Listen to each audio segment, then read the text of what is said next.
ಕನ್ನಡ ಸಾಂಸ್ಕೃತಿಕ ಕೇಂದ್ರ ಕಲ್ಯಾಣಿದ ಅಧ್ಯಕ್ಷರಾಗಿ ಸೇವೆ ನಿರ್ವಹಿಸುತ್ತಿದ್ದಾರೆ. ಶ್ರೀಯುತರು ಪತ್ನಿ ಜ್ಯೋತಿ ಹಾಗೂ ಪುತ್ರಿ ಶ್ರೇಯರೊಂದಿಗೆ ಸುಖ ಸಂಸಾರ ನಡೆಸುತ್ತಿದ್ದಾರೆ. ಕಲೆಯಲ್ಲಿ ಆಸಕ್ತಿ ಹೊಂದಿರುವ ಇವರು ಹಲವಾರು ಕನ್ನಡ ತುಳು ನಾಟಕಗಳಲ್ಲಿ ಅಭಿನಯಿಸಿ ಹವ್ಯಾಸಿ ಕಲಾವಿದರಾಗಿ ನಿಂತುತ್ತಿದ್ದಾರೆ. ಅಲ್ಲದೆ ಸುಮಾರು 3 ದಶಕಗಳಿಂದ ಪತ್ರಿಕಾರಂಗ ಹಾಗೂ ಸಮಾಜ ಸೇವೆಯಲ್ಲಿ ತೊಡಗಿಸಿಕೊಂಡ ಇವರು ನಿಮ್ಮೆಲ್ಲರ ಚಿರಪರಿಚಿತರು ಎಂದು ಹೇಳಲು ತುಂಬಾ ಹೆಮ್ಮೆಯಾಗುತ್ತಿದೆ. ವಂದನೆಗಳು. ಶ್ರೀಮತಿ ಕವಿತಾ ಅಶೋಕ್ ಪೂಜಾರಿಯವರ ಸಂಸ್ಕೃತ ಪರಿಚಯವನ್ನು ನಾವು ತಮ್ಮ ಮುಂದಿರಲು ಸಂತೋಷವಾಗುತ್ತಿದೆ. ಇವರು ಬೈಂದೂರು ತಾಲೂಕಿನ ಮೊಡ್ಡೋಡಿ ಕಲ್ಲಂಟಿ ಆಡಿಮನೆಯಲ್ಲಿ ಜನಿಸಿ ತಮ್ಮ ವಿದ್ಯಾಭ್ಯಾಸವನ್ನು ತವರೂರಿನಲ್ಲಿ ಮಾಡಿ ಹೋಟೆಲ್ ಉದ್ಯಮಿಯಾದ ಮಾನ್ಯ ಅಶೋಕ್ ಪೂಜಾರಿಯವರನ್ನು ಮದುವೆಯಾಗಿ ಈಗ ಮುಂಬೈ ದೈಸರ್ ಪೂರ್ವದಲ್ಲಿ ನೆಲೆಸಿರುವರು. ಆದರ್ಶ ಗೃಹಿಣಿಯಾಗಿರುವ ಇವರು ಪತಿ ಅಶೋಕ್ ಅವರೊಂದಿಗೆ ಮಗ ಅಕ್ಷಯ್ ಮತ್ತು ಮಗಳು ಅಕ್ಷರಳೊಂದಿಗೆ ಸಂತೃಪ್ತ ಜೀವನ ನಡೆಸುತ್ತಿದ್ದಾರೆ. ಕುಂದಾಪುರ ಕನ್ನಡದ ಅಪ್ಪಟ ಅಭಿಮಾನಿಯಾಗಿರುವ ಇವರು ತಮ್ಮ ನಾಡಿನ ಸಂಸ್ಕಾರ ಸಂಸ್ಕೃತಿಯನ್ನು ಕಟ್ಟುನಿಟ್ಟಾಗಿ ಪಾಲಿಸುತ್ತಿರುವ ಇವರು ಸಮಾಜ ಸೇವೆಯಲ್ಲಿ ತಮ್ಮನ್ನು ತಾವು ತೊಡಗಿಸಿಕೊಂಡಿದ್ದಾರೆ. ಇಂದಿನ ನಮ್ಮ ಈ ಕಾರ್ಯಕ್ರಮಕ್ಕೆ ಆಹ್ವಾನವಿದ್ದಾಗ ಪ್ರೀತಿಯಿಂದ ಬರಲು ತಮ್ಮ ಒಪ್ಪಿಗೆಗೆ ಸೂಚಿಸಿ ಬಂದಿರುವ ನಿಮಗೆ ಹಾಗೂ ನಿಮ್ಮ ಕುಟುಂಬ ಪರಿವಾರಕ್ಕೆ ಬ್ರಹ್ಮಶ್ರೀ ನಾರಾಯಣ ಗುರುಗಳು ಆಯುರಾರೋಗ್ಯ ಸಂಪತ್ತನ್ನು ಅನುಗ್ರಹಿಸಲಿ ಎಂದು ಪ್ರಾರ್ಥಿಸುತ್ತಾ ನಮ್ಮ ಸಂಘದ ಪರವಾಗಿ ನೀಡುವ ಈ ಗೌರವವನ್ನು ಸ್ವೀಕರಿಸಬೇಕಾಗಿ ಕೇಳಿಕೊಳ್ಳುತ್ತೇನೆ. ವಂದನೆಗಳು. ಎಲ್ರಿಗೂ ನಮಸ್ಕಾರ. ತಾವುಗಳೆಲ್ಲ ಎಣಿಸಬಹುದು, ಪತ್ರಕರ್ತರು ಸ್ವಲ್ಪ ಸೀರಿಯಸ್ ಆಗಿ ಮಾತಾಡಬಹುದು ಅಂತ. ನಾನು ಮಾತಾಡಲಿಕ್ಕೆ ಬಂದಿಲ್ಲ. ನಾನು ಬಂದದ್ದು ಕೇವಲ ಕನ್ನಡ ಸಾಂಸ್ಕೃತಿಕ ಕೇಂದ್ರದ ಗೌರವ ಅಧ್ಯಕ್ಷ ಆಗಿರುವಂಥ ಜ್ಯೋತಿ ಪ್ರಕಾಶ್ ಕುಂಟಿನಿಯವರ ಪ್ರತಿನಿಧಿಯಾಗಿ ನಿಮ್ಮ ಜೊತೆ ನಾನು ಇದ್ದೇನೆ. ಅತಿಥಿಯಾಗಿ ನಿಜವಾಗಿ ನಾನು ಬರಲಿಲ್ಲ. ವೇದಿಕೆಯಲ್ಲಿ ಇರತಕ್ಕಂಥ ಇಂದಿನ ಕಾರ್ಯಕ್ರಮದ ಅಧ್ಯಕ್ಷರು CA ಪೂಜಾರಿಯವರೇ, ಗೌರವ ಅತಿಥಿ ಮಂಜುನಾಥ ಪಿಲ್ಲವರ ಅವರೇ, ನನ್ನ ಜೊತೆ ಒಬ್ಬರು ಅತಿಥಿಯಾಗಿ ಸಹೋದರಿ ನಮ್ಮ ಜೊತೆ ಇದ್ದಾರೆ, ಕವಿತಾ ಅವರೇ. ನನ್ನ ಬದಿಯಲ್ಲೇ ಕುತ್ಕೊಂಡಿದ್ರು. ಆವಾಗಲೇ ನಾನು ಮಾತಾಡಿದ್ರೆ, ನಿಜವಾಗಿ ಹೇಳೋದಂದ್ರೆ ನಾನು ತುಳಿನವ, ಸ್ವಲ್ಪ ಪಾಯಿಂಟ್ ಮಾತಾಡೋದು ಅಭ್ಯಾಸ ಇತ್ತು ನನಗೆ ಅಷ್ಟೇ. ಸ್ವಲ್ಪ ಎಲ್ಲಾದ್ರೆ ಬೆಚ್ಕಳಿ ಮಾಡಿದ್ರೆ ಸುಧಾರಿಸ್ಕಣೆ ಅಲ್ಲ, ಸುಧಾರಿಸ್ತೆ ಅಲ್ಲ, ಜೋರಾಗಿ ಚಪ್ಪಾಳೆ ಮಾತಾಡಿದ್ರೆ ತುಳಿನವರಿಂದ ಮಾತಾಡ್ತಾರೆ ಎಲ್ಲ ಸೀರಿಯಸ್ ಇದ್ದೀರಾ ಅಂತ. ಸೀರಿಯಸ್ ಯಾಕೆ ಸೀರಿಯಸ್ ಬಂದದೆ ಅಂತಕ್ಕೆ ನಗಡೋದಲ್ಲ, ನಗಡಿ ಜೋರಾಗಿ ನಗಡಿ ಎಂತದೆ ಜೋರಾಗಿ ಕಂಪ್ಲೇಂಟ್ ಮಾಡ್ತಾರೆ. ಮಕ್ಕಳನ್ನ ಯಾಕೆ ಬರಲಿ ನೀವು? ಮಕ್ಕಳ ಬಗ್ಗೆ ಯಾಕೆ ಕಾಣ್ತಾರೆ? ಒಂದು 2 ಮಕ್ಕಳಿದ್ರೆ ಅದೇ ತಪ್ಪಲ್ಲ, ಅದೇ ತಪ್ಪು. ಮಕ್ಕಳನ್ನ ನಾವು ನಮ್ಮ ಹಳದಿ ಕುಂಕುಮ ಮತ್ತು ಮಹಿಳಾ ದಿನಾಚರಣೆ ಬಗ್ಗೆ ನಾವು ಅವರಿಗೆ ತಿಳಿಸ್ಬೇಕು. ನಾವೇ ಮಾಡ್ಕೊಂಡ್ರೆ, ನಾವೇ ಎಂಜಾಯ್ ಮಾಡ್ಕೊಂಡ್ರೆ ಹೇಳೋದಾದ್ರೆ ಏನು ಪ್ರಯೋಜನ ಇಲ್ಲ ಅಲ್ಲ. ಅವರಿಗೆ ಸಂಸ್ಕೃತಿ ಕಲಿಸುವಂಥ ಜವಾಬ್ದಾರಿ ನಮಗೆ ಬೇಕು. ಮತ್ತು ಮೊದಲಾಗಿ ನಾನು 2 ಮಾತುಗಳನ್ನು ಪೀಠಿಗೆ ಹೇಳಿದೆ. ಆರಂಭ ಮಾಡುವ ಮೊದಲು ನನ್ನ ಗುರುವರಿಯರನ್ನು ಈ ಸಂದರ್ಭದಲ್ಲಿ ನಾನು ನೆನಪಿಸಿಕೊಳ್ತೇನೆ. ಜೊತೆಗೆ ನಾರಾಯಣ ಗುರುಗಳನ್ನು ನಾನು ನೆನಪಿಸಿಕೊಳ್ಬೇಕು. ನಾನೊಬ್ಬ ಪತ್ರಕರ್ತನಾಗಿ ನಾನು ಪಂಡಿತ ಸಮಾಜದಲ್ಲಿ ಹುಟ್ಟಿಕೊಂಡರೂ ಸಹ ನನಗೆ ಜಾತಿ ಇಲ್ಲ. ನಾನು ಬಂಡ ಅಂತ ಹೇಳಿ ಎಲ್ಲರೂ ಹೇಳಿದಲ್ಲ. ಅದಕ್ಕೋಸ್ಕರ ನಾನು ನನ್ನ ಸನ್ನೆಯನ್ನು ಕುಂಟಿನಿ ಅಂತ ಇಟ್ಕೊಂಡದ್ದು. ಯಾರಿಗೂ ನನ್ನ ಜಾತಿ ಗೊತ್ತಾಗಬಾರ್ದು ಅಂತ ಒಂದೇ ಕಾರಣಕ್ಕಾಗಿ ನಾನು ಹೆಗಡೆ ಕಟ್ಟಿ ಎಲ್ಲವನ್ನ ಬದಿಗಿಟ್ಟು ಪ್ರಕಾಶಿಸಿ ಅಂತ ಈ ಕಳೆದ 30 ವರ್ಷಗಳಿಂದ ಎಲ್ಲರಿಗೂ ಪರಿಚಯ ಆಗಿರೋದು. ಹೆಚ್ಚಿನವರಿಗೆ ಗೊತ್ತಿಲ್ಲ ನಾನು ಬಂಡ ಅಂತೇಳಿ ಗೊತ್ತಿಲ್ಲ. ಕುಂಕಿನಿ ಅಂತ ಹೇಳಿದ್ರೆ ಕೆಲವರು ಭಟ್ರು ಹೇಳ್ತಾರೆ, ಕೆಲವರು ಕೆಲವರು ಹೇಳದವರು ಇದ್ದಾರೆ, ಮೊಗವಿನಂತ ಹೇಳಿದವರು ಇದ್ದಾರೆ. ನಾನು ಎಲ್ರಿಗೂ ಹೇಳಿದೆ, ನಾನು ಕೇವಲ ಮಾನವ, ನನಗೆ ಜಾತಿ ಇಲ್ಲ, ಎಲ್ಲರೂ ನನ್ನ ಜಾತಿಯವರೇ, ನನಗೆ ಮನುಷ್ಯ ಜಾತಿ ಮಾತ್ರ ಮುಖ್ಯ. ಒಳ್ಳೆ ವ್ಯವಹಾರ ಮಾಡುವವರು, ಒಳ್ಳೆ ವ್ಯಾಪಾರ ಮಾಡುವವರು, ಒಳ್ಳೆ ರೀತಿಯಲ್ಲಿ ಹಣ ಸಂಪಾದನೆ ಮಾಡುವವರು ಅವರೇ ನನ್ನ ಜಾತಿ ಅಂತ ನಾನು ಕೇಳ್ಕೊಳ್ಳೋದು. ಬಂಧುಗಳೇ, ನಾನು ಸುಶೀಲಕ್ಕನಿಗೆ ಮೊದಲಾಗಿ ನನ್ನ ಕೃತಜ್ಞತೆ ಹೇಳಬೇಕು.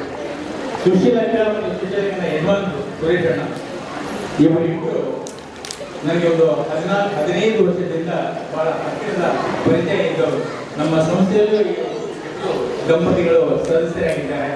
ಜೊತೆಗೆ ಇವರ ಯಜಮಾನರು ಅಂಬರ್ನಾಥ್ ಬದಲಾಪುರ ಪರಿಸರದಲ್ಲಿ ಒಳ್ಳೆಯ ಸಾಮಾಜಿಕ ಕಾರ್ಯಕರ್ತ. ಇವರ ಗಂಡ ಸುರೇಶಣ್ಣ ಅವರು ಆಗಿ ವೇದಿಕೆಯೊಂದು ನನ್ನನ್ನು ಕರಿಬೇಡಿ ಅಂತ ಅದೇ ಜಾತಿಯವ ನಾನು. ಅವರು ಹೇಳಿದ್ರೆ ಅವರು ವೇದಿಕೆ ಬೇಡ, ಯಾವುದು ಬೇಡ, ಯಾವುದು ಬೇಡ, ಹೂಗುಚ್ಚ ಬೇಡ, ಯಾವುದು ಬೇಡ, ನಮಗೆ ಕೇವಲ ಕೆಲಸ ಮಾಡಿದ್ರೆ ಮಾತ್ರ ನಾವು ಇರೋದು. ನಾನೊಬ್ಬ ಸಮಾಜದ ಸೇವಕನಾಗಿ ನಿಮ್ಮ ಕೆಲಸ ಮಾಡಲಿಕ್ಕೆ ವಿನ ನಾನು ನಾಯಕನಾಗಿ ಯಾವತ್ತೂ ನಾನು ಕೆಲಸ ಮಾಡಲಿಕ್ಕೆ ಬಯಸುವುದಿಲ್ಲ. ಮತ್ತೊಂದು ವಿಷಯ ನಿಮ್ಗೆ ಗುಟ್ಟು ಹೇಳುತ್ತೆ, ನಾನು ಕಳೆದ 32 ವರ್ಷದಿಂದ ಈ ಪತ್ರಿಕಾ ರಂಗದಲ್ಲಿ ಇದ್ದವನು, ಜೊತೆಗೆ ಸಾಮಾಜಿಕ ರಂಗದಲ್ಲಿಯೂ ಇದ್ದವನು.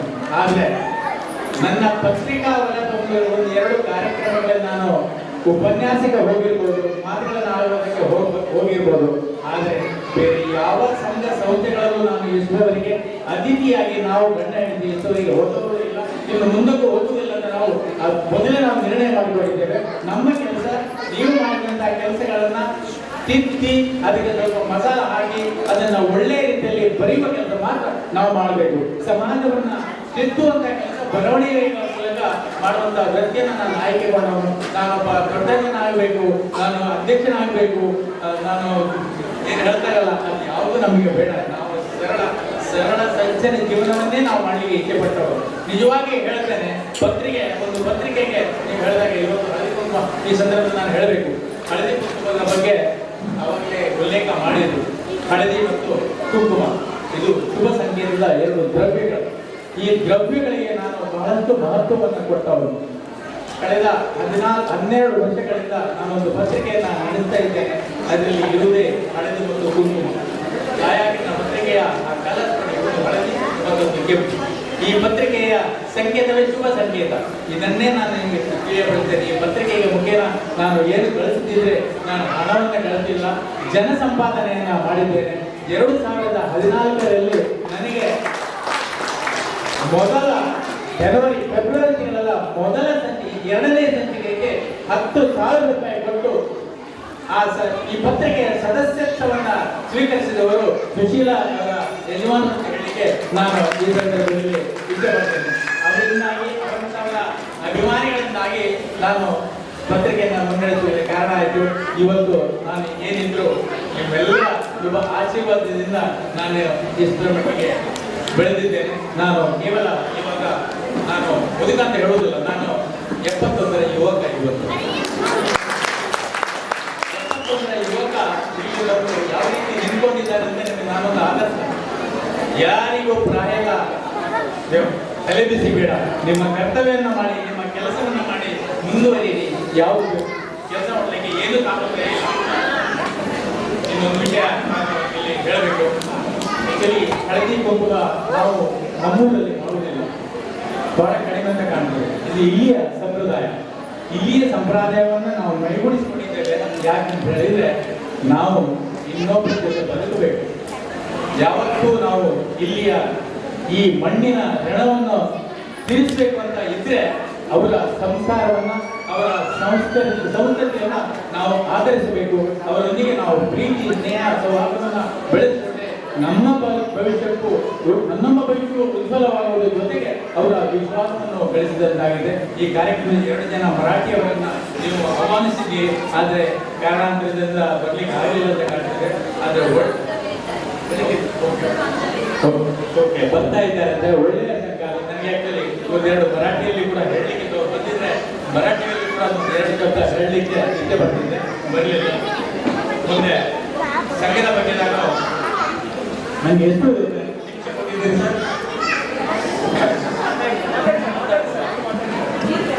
ನಾನು ಹೇಳಿದೆ ಮೊದಲೇ, ನಾನು ಮಾತಾಡಿಕೊಂಡು ಬಂದದಲ್ಲ, ನಿಮ್ಮನ್ನೆಲ್ಲ ನೋಡಬೇಕು. ಕುಂದಾಪುರದವರು ಎಷ್ಟು ಜನ ಇದ್ರು ಅಂತ ಹೇಳಿದ್ರೆ ಈ ಸಂಸ್ಥೆಗೆ 2,000 ಸದಸ್ಯರುಗಳು ಇದ್ದಾರೆ ಅಂತ ನನಗೆ ಭಾರಿ ಆಶ್ಚರ್ಯ ಆಯಿತು. 2,000 ಸದಸ್ಯರು ಸಂಘ ಇದು. 1,000 ಸ್ಕ್ವೇರ್ ಫೀಟ್ ಜಾಗದ ಒಂದು ಆಸ್ತಿ ಮಾಡಿದ್ದಾರೆ. ಆಸ್ತಿಯ ಅದನ್ನು ಉಪಯೋಗ ಮಾಡಲಿಕ್ಕೆ ಸ್ವಲ್ಪ ಖರ್ಚಿನ ತಾಪತ್ರ 100% ಇದೆ. ನಾನು ಒಂದು ಆಲೋಚನೆ ಯಾವಾಗಲೂ ಯಾಕೆ ಹೇಳ್ತಾ ಇರ್ತೇನೆ, ನಮ್ಮಲ್ಲಿ ಒಂದು ಸಂಸ್ಥೆ ಇದೆ, ಕನ್ನಡ ಸಾಂಸ್ಕೃತಿಕ ಕೇಂದ್ರ ಅಂತ ಹೇಳಿ. 21 ವರ್ಷ ಆಯ್ತು ಆ ಸಂಸ್ಥೆಗೆ.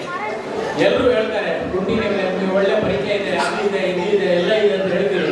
ಒಂದು ಸ್ವಂತದ ಕಚೇರಿ ನನಗೆ ಇವತ್ತು ಇಷ್ಟ ತನಕ ಮಾಡ್ಲಿಕ್ಕೆ ಆಗಲಿಲ್ಲ. ನಾನು ಒಂದು ವಿಚಾರದ ಬಗ್ಗೆ ಹೇಳ್ತೇನೆ, ಸ್ವಂತ ಕಚೇರಿಯನ್ನು ನಾನು ಮಾಡ್ಬೋದಿತ್ತು.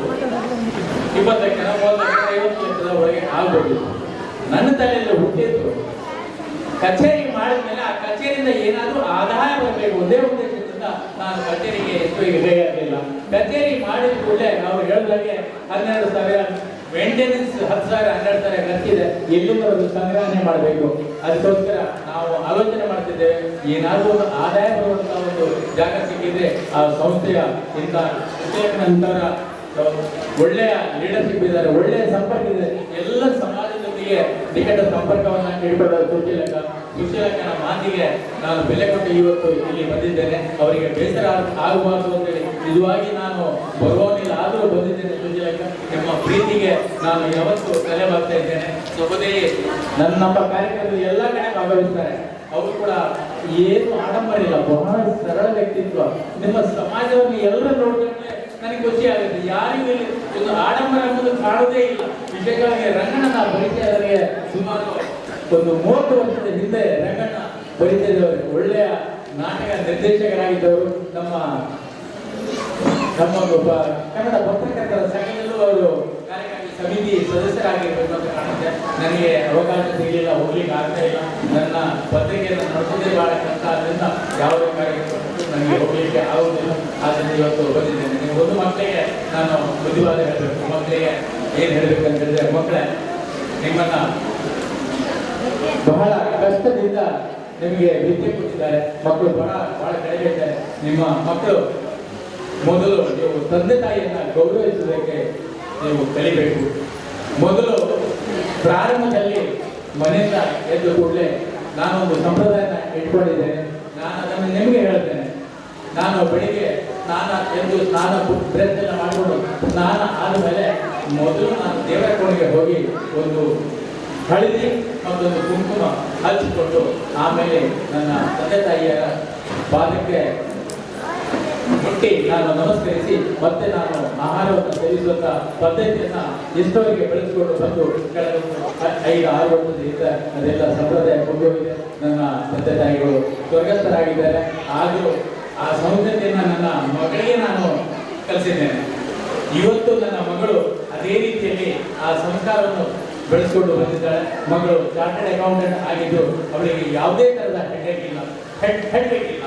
ಆ ಹೆಡ್ವೇಕ್ ನೀವು ತಗೊಳ್ಬೇಡಿ, ಸಂಸ್ಕಾರವನ್ನು ಬೆಳಿಬೇಡಿ. ಮಗ ಅಳಿಯನು ಹಾಗೆ, ಅಳಿಯನು ವೈದ್ಯನಾದರೂ ಕಾರ್ಡಿಯೋ ಸ್ಪೆಷಲಿಸ್ಟ್ ಆಗಿದ್ರೆ ಇವತ್ತಿಗೂ ಅವರಲ್ಲಿ ಆ ಸಂಸ್ಕಾರವನ್ನು ಇಟ್ಕೊಂಡವರು. ಸಂಸ್ಕಾರ ಇಂಪಾರ್ಟೆಂಟ್. ನಾವು ಸಂಸ್ಕಾರ ಬಿಟ್ಟು ಬದುಕುವುದಕ್ಕೆ ಅರ್ಥನೇ ಇಲ್ಲ ಅಂತ ಹೇಳ್ಕೊಡ್ತೀನಿ. ತಂದೆ ತಾಯಿಗೂ ಒಂದು ಹೇಳಬೇಕು, ನಾನು ಮಕ್ಕಳನ್ನ ಬಹಳ ಪ್ರೀತಿಸಿ ಗೌರವಿಸಿ. ಆದರೆ ವಿಶೇಷ ಪ್ರೀತಿಯು ಒಳ್ಳೆಯದಲ್ಲ, ಕಡಿಮೆ ಪ್ರೀತಿಯು ಒಳ್ಳೆಯದಲ್ಲ. ಎಲ್ಲದಕ್ಕೂ ಒಂದು ಸಮತೋಲನ ಇರಲಿ. ಮಕ್ಕಳನ್ನ ಬೆಳೆಸುವಲ್ಲೂ ಕೂಡ ಒಂದು ಸಮತೋಲನ ಇದ್ರೆ ನಿಮಗೂ ಒಳ್ಳೆಯದು, ಮಕ್ಕಳಿಗೂ ಒಳ್ಳೆಯದು ಅಂತ ಹೇಳಿ ಹೇಳ್ತಾ ಇನ್ನೊಬ್ಬರು अतिथी मराठी बोलणार होतो ताईचा वाट बघत होते मी. सर्वांनी तुमचा आभार व्यक्त केलाय आणि माझ्यातर्फे तुम्हाला स्वागत. मराठी हे सांगितलं हळदी कुंकुम हे संस्कृती हे संस्कार हे महाराष्ट्राच्या संस्कार. आम्ही तुमच्या संस्कारला आम्ही पण त्याला सुरू केला आहे. तुम्ही आणि आम्ही आम्ही कर्नाटकच्या आहोत. कर्नाटकच्या मोठा आई आहे आणि महाराष्ट्राचा मावशी आहे. आम्ही दोघे मावशीचा आदर करण्याचं कर्तव्य होतो. आणि तुम्हाला मी मगाशी सांगितलं ಎಲ್ಲ ನಾನು ಹೇಳಿದ್ದೇನೆ, ಈ ಸಂಸ್ಕಾರ ಕಾರ್ಯಕ್ರಮವನ್ನ ಬಹಳ ಒಳ್ಳೆಯದವರನ್ನ ಬರಮಾಡಿಕೊಂಡದ್ದು ಬಹಳ ಒಳ್ಳೆಯದು. ಇವರಿಗೆಲ್ಲ ಈ ಸಂದರ್ಭದಲ್ಲಿ ನನ್ನನ್ನು ಬರಮಾಡಿಕೊಂಡದಕ್ಕೆ ವಿಶೇಷವಾಗಿ ಕೃತಜ್ಞತೆಗಳನ್ನ ಹೇಳ್ತಾ, ಒಂದು ನಾವು ಮಹಿಳೆಯರು ನೀವು ಮುಂದಿನ ಜೀವನದಲ್ಲಿ ಪ್ರಕಾಶಿಸುವಂತಾಗಲಿ, ನನ್ನಾಗೆ ಪ್ರಕಾಶಿಸುವಂತಾಗಲಿ, ಜೊತೆಗೆ ಎಲ್ಲರಿಗೂ ನೀವು ಪ್ರೇರಣೆ ನೀಡುವಂತ ಆ ಶಕ್ತಿಯನ್ನ ನಿಮಗೆ ಭಗವಂತ ಕರುಣಿಸಲಿ, ಮಕ್ಕಳಿಗೂ ಎಲ್ಲರಿಗೂ ಒಳ್ಳೆಯದಾಗಲಿ ಅಂತ ಹೇಳ್ತಾ ನನ್ನ ಮಾತುಗಳಿಗೆ ಪೂರ್ಣ ವಿರಾಮ ಆಗ್ತಾ ಇದ್ದೇನೆ. ನಮಸ್ಕಾರ. ಇನ್ನೊಬ್ಬ ಅತಿಥಿ ಈಗಾಗಲೇ ನಮ್ಮ ವೇದಿಕೆಯನ್ನ ಅಲಂಕರಿಸಿದ್ದಾರೆ. Shrimati Ashwini A Matekar, corporator Powai. ಇವರ ಪರಿಚಯವನ್ನ ರಾಜಶ್ರೀ ಬಿ ಸಾಲೇರ್ ಅವರು ಮಾಡಬೇಕಾಗಿ ವಿನಂತಿ. We are honored to welcome a truly inspiring guest, Mrs. Sunita S. Belvatkar. Today we celebrate a woman whose journey is filled with courage, commitment, the unconditional support of her family. Growing up in a simple middle class home in Belgaum, she was taught to dream big. She completed BCom and at the age of 20 married to Mr. Santosh Belvatkar, who became her greatest friend. With his encouragement and the motivation of her daughters, Sayukta and Samruddhi, she pursued her passion for education, completing her MA in English, Literature and Economics, B.Ed and M.Ed. Over the last 20 years, she has dedicated herself to shaping young minds, serving as a principal across respected schools, Adarsh English Medium School, Addison English School, and Sri Chaitanya Techno School, Badlapur. Her experience spans 5 years in state board, 5 years in ICSE, and over 10 years in CBSE. Her daughters continue to make her proud. Sayukta, MBA, working as a senior executive officer, and Samruddhi, pursuing IT engineering.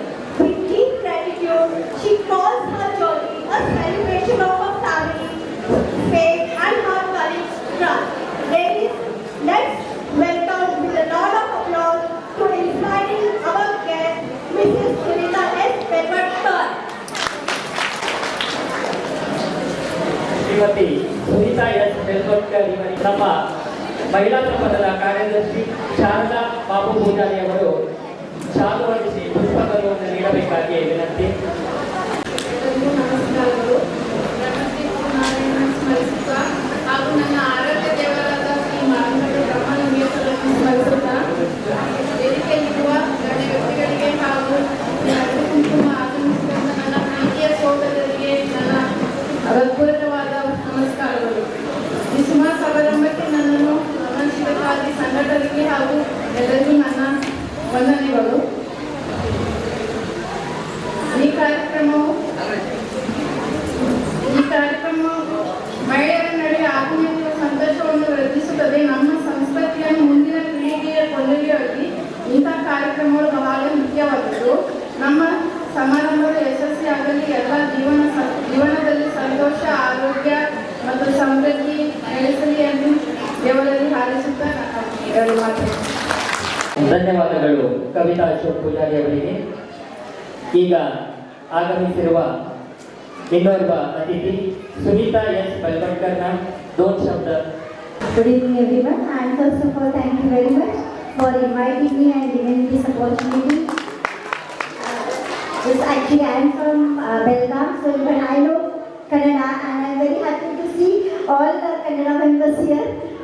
Once again, a happy Women's Day to all my dear ladies. And as you can see, it doesn't matter from which family you all are coming.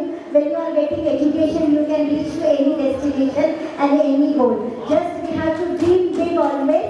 When you are dreaming big and you are putting your dedication and efforts, it's very easy to achieve the success. So once again, happy Women's Day to all. And I would like that each and every moment, women is special. Those who are working as a housewife, that role is also not so easy. That is also very difficult.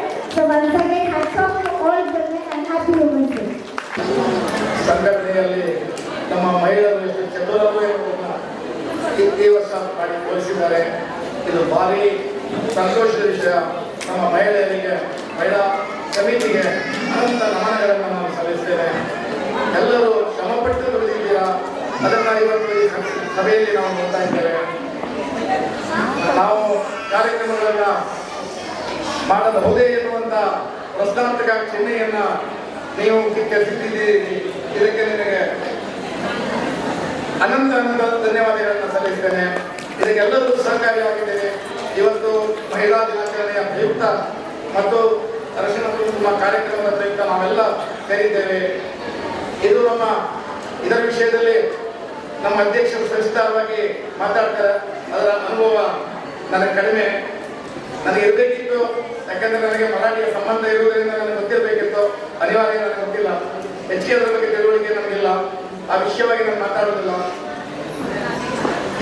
ಹಿರಿಯಾಗಿ ಹೇಳುತ್ತಿದ್ದರೆ ಸಂಘಟನೆ ಇದರ ಬಗ್ಗೆ ನನಗೆ ಹೆಚ್ಚಿಗೆ ಮಾತುಕತೆಯನ್ನು ನಾನು ಮಾತಾಡಬಹುದು.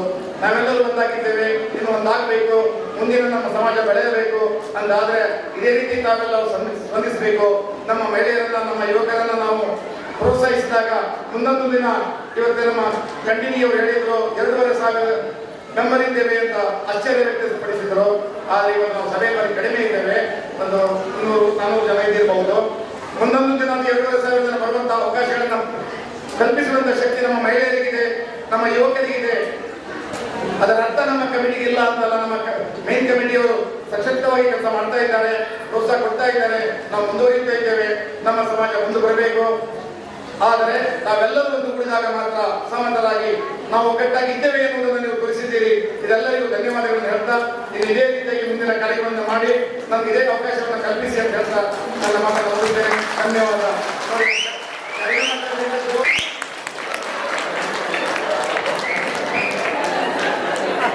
ಮುಂದಿನ ಭಾಗವಾಗಿ ನಮ್ಮ ಸಮಾಜದ ವಿದ್ಯಾರ್ಥಿಗಳಿಗೆ ವಿದ್ಯಾರ್ಥಿ ವೇತನವನ್ನ ನಾವು ವರ್ಷ ಪ್ರತಿ ಕೊಡುತ್ತಾ ಬಂದಿರುತ್ತೇವೆ. ಇಂದು ಸಹ ನಮ್ಮ ಸಮಾಜದ ವಿದ್ಯಾರ್ಥಿಗಳಿಗೆ ಪ್ರೋತ್ಸಾಹಿಸುವ ಸಲುವಾಗಿ ಶೈಕ್ಷಣಿಕ ಪ್ರಗತಿಗೆ ಸಹಾಯವಾಗುವ ನಿಟ್ಟಿನಲ್ಲಿ ಇದೀಗ ವಿದ್ಯಾರ್ಥಿ ವೇತನ ವಿತರಣೆಯನ್ನು ಮಾಡಲಿದ್ದೇವೆ. पुजारी कीर्ति शंकर, पुजारी पृथ्वी चंद्र, पुजारी हन्वित विश्वनाथ, पुजारी हर्षित रमेश, पुजारी भूमित करुणाकरा, बिल्लवा सम्राट आनंद, कोटियन विद्यात हरीश, निदेश रत्नाकर पुजारी, पुजारी चैताली चंद्रा, पुजारी आराध्या सुरेश, साई सूरज पुजारी, पुजारी मेहुल गोपाल, लिटिल